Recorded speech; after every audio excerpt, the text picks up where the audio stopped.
이제 잠언 22장에서는 좀 더 구체적으로 우리의 삶 속에 해야 될 일들을 이제 말씀하고 있습니다. 내 인생에는 우리가 그냥 가는 게 아니고 내가 생각지도 않는 일들이 툭툭 터지잖아요. 그렇게 터질 때에 우리는 선택을 해야 되고 대응을 해야 되는데 내가 훈련되지 아니하면 그것을 할 수가 없어요. 그래서 하나님은 우리로 하여금 반드시 교육되고 양육되고 훈련돼야 되는데 그것이 어떻게 훈련돼야 되냐면 오늘 보니까 6절에 보니까 마땅히 행할 것을 아이에게 가르치라 그리하면 늙어도 그것을 떠나지 아니한다 이랬잖아요. 이제 이것이 뭐냐면 우리로 하여금 어릴 적부터 하나님의 말씀을 양육되고 배운 사람은 이것이 어느 날 내가 문제 속에 없고 어떤 사건 속으로 딱 들어갈 때는 그 어릴 적부터 훈련되고 양육되었던 말씀이 딱 생각이 나요. 그래서 우리가 하는 행동이 사람을 쫓아다니지 않냐고 하나님 앞으로 설 수가 있죠. 그래서 반드시 부모는 어린아이들에게 하나님의 말씀을 가르쳐야 돼요. 이 하나님의 말씀을 가르치고 하나님의 말씀으로 인품이 되고 인격이 되어져야 되기 때문에 하나님께서 마땅히 행할 길을 아이에게 가르치라 이렇게 되어 있어요.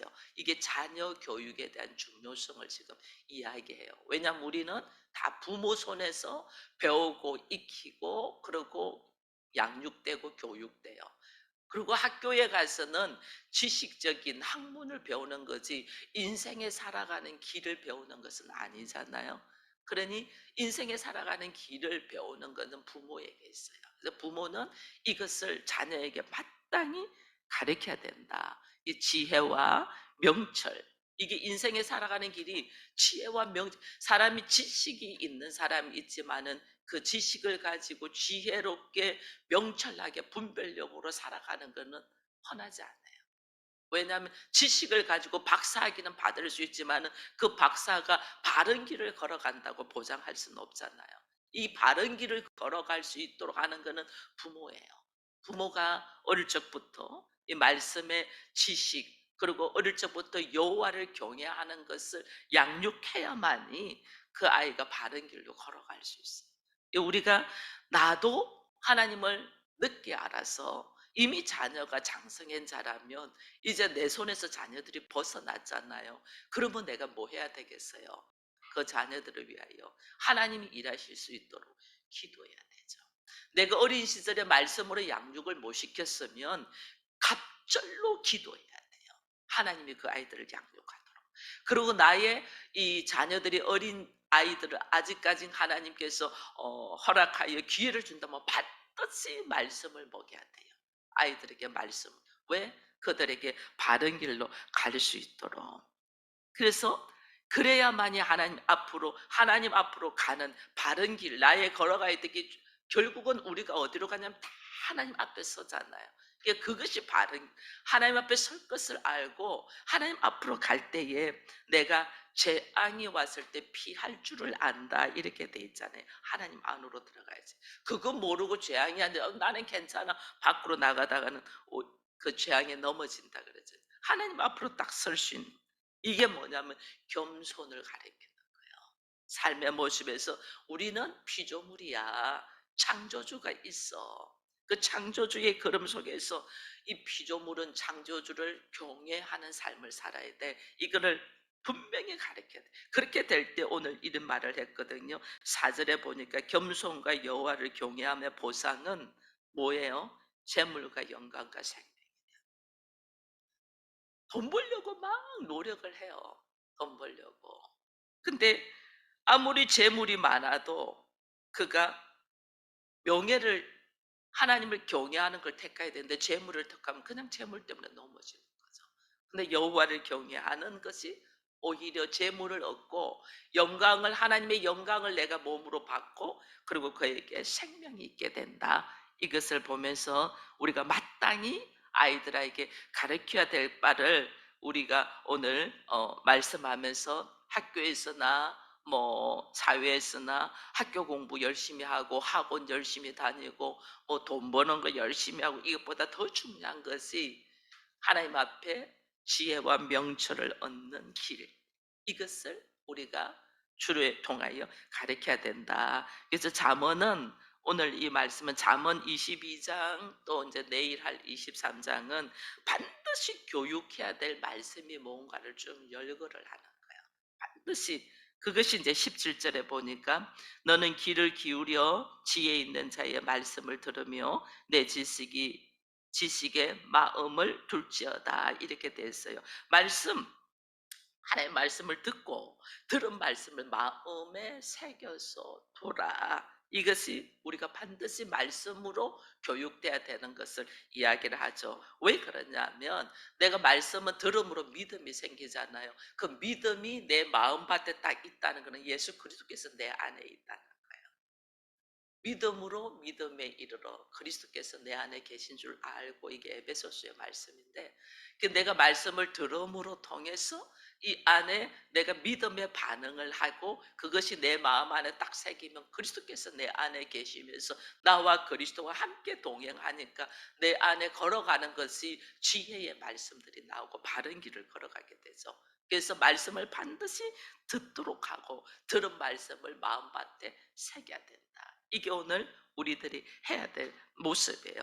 그렇게 걸어가면 오늘 22절, 23절에서 이런 말이 있어요. 약한 자가 그를 약하다고 탈취하지 말며 공고한 자를 성문에서 압제하지 말라. 이게 가난한 자의 것을 빼앗지 말라는 거예요. 가난한 자의 것을 빼앗으면 자기 욕심, 자기 중심으로 빼앗는 거거든요. 그 말을 더 분명하게 하는 것이 28절이에요. 28절에 보니까 내 선조가 세운 옛 지계석을 옮기지 말라 이랬어요. 네 선조가 세운 옛 지혜서, 과거에 이스라엘 백성들이 12지파로 나누면서 하나님이 경계를, 땅의 경계를 다 줬잖아요. 이게 지계석 경계, 나에게 맡겨준 것, 나에게 맡겨준 것을 거기에 대한 감사와 하나님과 함께하면서 나에게 주신 것에 만족하면서 걸어가야 되는데, 우리는 항상 남의 떡이 크게 보여, 항상 남에게 좋게 보여. 그래서 그것을 넘겨보고 그것을 취하려고 할 때 문제가 생겨요. 하나님 나한테 주신 범위, 하나님께 나한테 허락하신 것, 이걸 감사함으로 딱 걸어가야 되는데 늘 옆집 남편하고 비교하고 옆집 아내하고 비교하고 다른 자녀하고 비교하고, 여기서 문제가 생기는 거예요. 내 안에 하나님의 말씀이 딱 있고 말씀을 듣고 말씀이 있고 그 말씀으로 믿음으로 내 마음밭에 딱 새겨져서 예수 그리스도와 함께 걸어가면 주신 것에 감사할 수밖에 없잖아요. 나 같은 죄인을 하나님께서 하나님의 자녀로 부르셔서 하나님의 나라의 상속자로 세우고 그리스도의 신부로 세운다는 그것 자체가 너무 귀해서 내가 그리스도의 신부의 인품으로 그리스도와 하나 되기 위하여 그 훈련하기도 바쁜데, 우리는 항상 남의 것을 보는 거, 비교하는 거죠. 이게 어리석고 어리석은 모습이에요. 그게 다른 사람하고 비교하면서부터 시작돼. 이 경계석, 지계석, 이거 넘어가지 말라. 이거 넘어가면 너희로 하여금 네 생각이 하나님이 허락하신 것이 온전한 건데 그것을 뛰어넘다면 내가 하나님처럼 되려고 하는 거죠. 그래서 그렇게 하지 말라. 지금 이야기를 하는 거예요. 그러면서 24절에 보니까 노를 품는 자와 사귀지 말며 울분한 자와 동행하지 말라. 이게 뭐냐면 노를 품는다는 거는 자기 보기에 좋은 대로 자기 생각대로 일이 되면 노하지를 않죠. 근데 인생 만사가 내 생각대로 되지 않잖아요. 내 보기에 좋은 대로 되지 않아. 그러니까 여기서 분노가 나고 화를 확 올리는 거예요. 내가 화가 나고 분노가 난다면 내 생각대로 되지 않기 때문에 그렇거든요. 세상은 내 생각대로 되지 않아요. 하나님 보시기에 좋은 대로 돼요. 그럼 빨리 내려놔야 되는데 우리는 화를 내. 이거는 하나님 보시기에 좋은 대로 되지 않냐고 자기 생각의 옳음에 대한 주장을 하는 거죠. 그 우리도 뭐 어제도 간증하면서 자기 옳음에 대하여 굉장히 강했다 이런 말, 이거는 한 사람의 문제가 아니라 우리 모두 다 그래요. 자기 옳음. 그래야만이 내가 누구 앞에 설 수가 있으니까. 내 생각이 옳다고 주장하는 것이 우리한테 얼마나 강한지 몰라요. 그것 때문에 다툼이 일어나고 파괴가 일어나거든요. 그래서 하나님은 우리에게 노를 품은 자, 분을 쉽게 내는 자 사귀지 말라.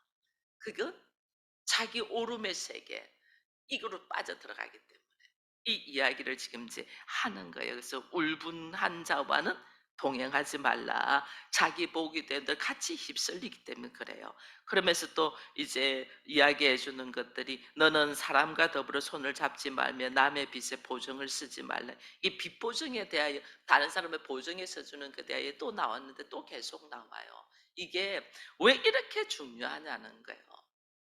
내가 그 사람 책임 못 지잖아. 난 나도 책임을 못 져.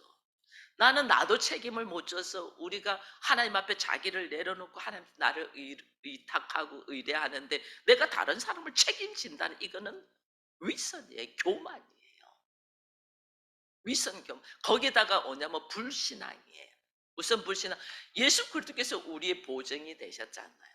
주께서 나의 보증이 딱 그리스도의 피로 나의 보증이 딱 되셨는데 내가 보증을 쓴다는 내가 그리스도의 자리에 갔다는 거예요. 그래서 하나님은 굉장히 싫어해요. 하나님. 자, 그런데 이제 자녀들이 세상을 살면서 보증 써달라고 해줄 수 있어요. 자녀에 대해서는 내가 아비의 마음으로 예수 그리스도 내가 죽어도 좋아하고 하니까 보증 써줄 수 있어요. 내가 너를 위하여 죽어도 돼. 나는 너를 위하여 모든 것이 다 무너져도 괜찮아. 이게 하나님이 우리한테 하신 거예요. 하나님 우리한테. 그래서 하나님 앞에 고백을 하면서 그러나 그들에게 하나님이 보증 쓰시는데 그 보증 쓰시는 것에 대한 믿음을 심어주고 나도 너를 위하여 예수께서 십자가에서 죽는 것처럼 나도 너를 위하여 죽을 각오로 하고 한다 할 때 그 보증 받는 사람의 마음이 다르죠. 우리 그런 생각도 없이 그냥 보증 써요.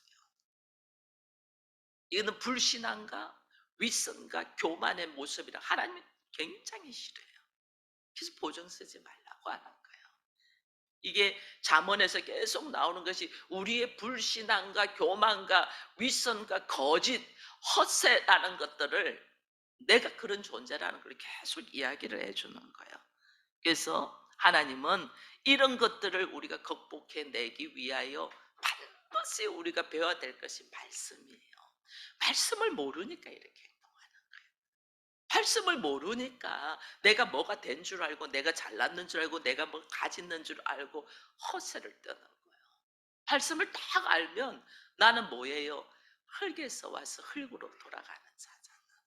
이걸 하나님이 우리 눈으로 다 보여주잖아요. 결국 내가 완대는 어디서 완든 줄 몰라. 어린아이니까. 근데 내가 가는 곳은 흙으로 간다는 건 다 알잖아요.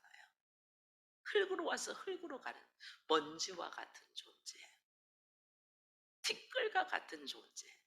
이 고백들을 신앙 고백을 믿음의 사람들이 하잖아요. 나는 먼지와 같고 티끌과 같고 바울은 나는 배설물과 같고 내가 누구라는 걸 딱 알면 거기에서 그러나 하나님의 말씀과 하나님의 하나님의 생기로 오늘 우리로 사람을 만들어 오늘 나로에게 거기다가 사람을 만들었지만 사람이 사람 노릇을 하려면 성장돼야 되잖아. 성장되는 것이 뭘로? 말씀을 먹음으로 성장을 되는 거예요. 사람이 사람 노릇을 할 수 있는 거예요. 그래서 말씀을 반드시 먹어야 돼요. 그래서 우리로 하여금 온전한 사람, 인격적인 사람이 되게 하기 위하여 하나님이 교회로 우리를 부르셔서 교회에서 뭐 하냐면 말씀을 먹이는 거죠. 그럼 우리 가정에서도 교회로 선포되어서 그럼 내가 육신을 위하여는 밥을 지어서 먹이지만은 반드시 내가 사람이 온전한 사람이 되기 위하여 양식을 먹여야 되는데 그게 말씀인 거예요. 그 말씀을 먹여야 되는데 그 말씀을 먹이는데 그 말씀을 알아야 먹이지. 내가 말씀을 알아야 먹이지. 우리가 사람들을 전도할 때 성경책을 선물을 잘해줍니다. 이 성경책을 선물해 줄 때는 그 사람이 성경에 있는 내용을 물어볼 때 대답해 줄 수 있는 내 안에 말씀의 지식이 있어야 된다. 그건 모르겠는데요. 저도 잘 모르겠는데 이 성경책 주는 의미가 없다니까. 어떤 말을 물어봐도 내가 이 말씀에 대답할 수 있는 성경의 지식, 말씀의 지식, 여호와를 아는 지식, 영생은 유일하신 참 하나님과 예수 그리스도 아는 것이랬잖아요.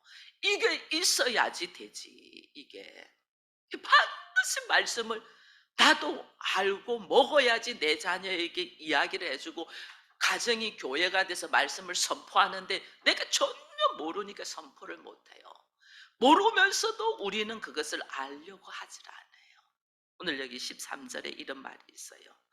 13절 같이 읽습니다. 게으른 자는 말하기를 사자가 밖에 있은즉 내가 나가면 거리에서 찍히겠다 하느니라. 이게 뭐냐면 밖에 사자를 핑계 대는 거죠. 밖에 사자 있어서 나 못해, 못 나가, 나 성경 공부 안 돼, 밖에 사자 핑계 전부 다 핑계 된다는 거예요. 나 안 돼, 시간 없어, 뭐 환경에 문제가 생겼어, 뭐 사건이 있었어, 일이 바빠서 뭐 해서 전부 다 핑계 등에 사자 핑계. 그 사자니까 이거는 피해야 되잖아. 사자 핑계 된다는 거예요. 근데 그 앞에 하는 말이 뭐예요? 사자 핑계 대는 자가 어떤 자들이라? 게으른 자들이다. 게으르다는 거예요. 나의 사자라는 것은 두렵잖아요. 사자라는 것은 내가 죽을까봐, 다칠까봐, 찢겨질까봐, 이거는 내가 거기에 대한 두려움이 있다는 거죠. 그 두려움이 왜 오냐? 게으르다. 영적 나태함, 영적 게으름. 영적 게으름 때문에 괜히 환경 핑계 대는 거예요. 괜히. 오늘은 시간이 없었어. 오늘은 뭐 마음이 울적했어. 오늘은 뭐 바빴어. 오늘은 무슨 일이 생겼어. 내 환경 전부 다 탓하. 하나님은 그것을 게으름으로. 성경에 게으른 자는 부자로 산댔어요. 가난한 자로 산댔어요. 그럼 가난하다니까. 가난할 수밖에 없다니까.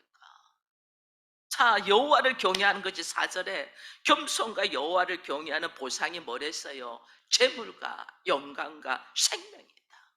하나님은 밝히 말씀하시거든요.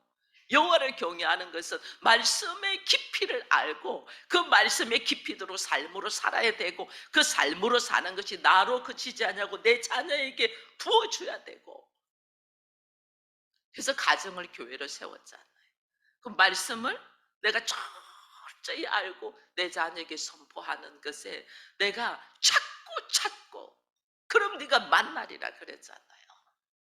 근데 우리는 다 핑계대고 있어요. 이래서 안 되고 저래서 안 되고 저래서 안 되고, 사자라는 두려움을 딱 가지고. 그게 하나님 앞에 게으른 자. 나는 열심히 수고했는데 하나님 앞에 게으른 자. 네가 손으로 수고해서, 손으로 수고해서 돈으로 성령을 살려고 하느냐 이랬잖아요. 말씀으로 들어. 말씀으로. 하나님이 나에게 수고하고 찾고 두드리고, 하나님 하라는 게 뭐냐면 말씀의 깊이 속으로 들어가도록. 그 말씀이 곧 예수 그리스도고 예수 그리스도가 곧 하나님이다. 말씀의 깊이 속으로 들어가야 되는데, 그래야지 내가 이 말씀의 깊이 속으로 들어가려고 찾고 찾는 자가 어떤 자다? 이 사람이 부지런한 자야. 그러니까 우리가 또 전에 그 앞에도 이야기했잖아요. 씨를 뿌리지 않으면서 추수 때에, 가을에 추수하려고 한다. 이게 게으른 자의 어리석음이라니까. 씨를 뿌려야지. 씨를, 말씀의 씨를 찾고 찾으려야지. 하나님의 말씀의 깊이를. 그냥 설교만 들어가고는 안 돼요. 설교를 들었으면 나에게 하나님께서 자극을 딱 주고 깨달아라고 말씀이 선포되면 이 말씀을 붙들고 내가 집에서 이 본문 말씀을 가지고 묵상하며 기도하며, 그 다음에 이 말씀을 같이 모여서 나누며 같이 배우며 바른 길로 알아가고 나의 인격이 되고, 그리고 이 인격된 것을 삶으로 살아가면서 내가 경험되어져야 되는데, 네. 이게 게으른 자야. 재물을 아무리 구해도 재물이 오겠어요? 게으른데. 부지런해야지 재물이 오지. 오늘 내가 게으른 자라는 생각을 꿈에도 생각을 안 하고 어떤 데만 바빠. 생명의 말씀. 이 말씀을 내가 분명히 알아야만이 내가 자녀들에게 마땅히 행할 길을 해라 가르칠 수 있죠. 이 말씀을 먹일 수가 있죠. 요리 요리 밥 하려고 할 때 우리가 뭐예요? 요리할지 모르면 요즘은 워낙 인터넷이 잘 돼 레시피를 다 찾아서 요리를 만들잖아요. 이 레시피가 말씀이잖아요, 말씀. 말씀을 찾아서 알아서 요리를 만든다는 내가 삶으로 먼저 살아. 내가 삶으로 살 때 음식을 잘 만드는데 그 사람들을 맛있게 먹으면 기분이 좋잖아요. 내가 삶으로 막 말씀을 잘 깨달아서 내가 삶으로 살 때 주변이 즐거운 거야. 그러니 얼마나 말씀 속으로 들어가야 되는가를 다시 한번 깨달으면서 하나님의 말씀을 붙들고 있는 자는 다 붙들고 있는 섬기는 일에 게으르지 않아요. 예수께서 나는 섬김 받으러 온 것이 아니고 섬기러 왔다. 이거는 내 안에 말씀이 충만해야만이 섬길 수가 있잖아요. 내가 가정 목회자라는 것은 그들을 섬기라고 하는 거잖아요. 근데 일단은 말씀이 충만해야지 그들을 섬길 수가 있죠. 하나님이 나를 가정 목회자로 딱 세웠다는 것은 나로의 그 말씀의 깊이 속으로 들어가서 먼저 네가 말씀으로 충분히 세워져서 그 은혜 받은 것들이 흘러 넘쳐서 그들을 섬기는 자가 되어라는 주의 음성을 다시 딱 듣고 오늘 우리 다시 말씀 속으로 그리스도 안으로 하나님의 나라 안에서 승리하기를 축원합니다.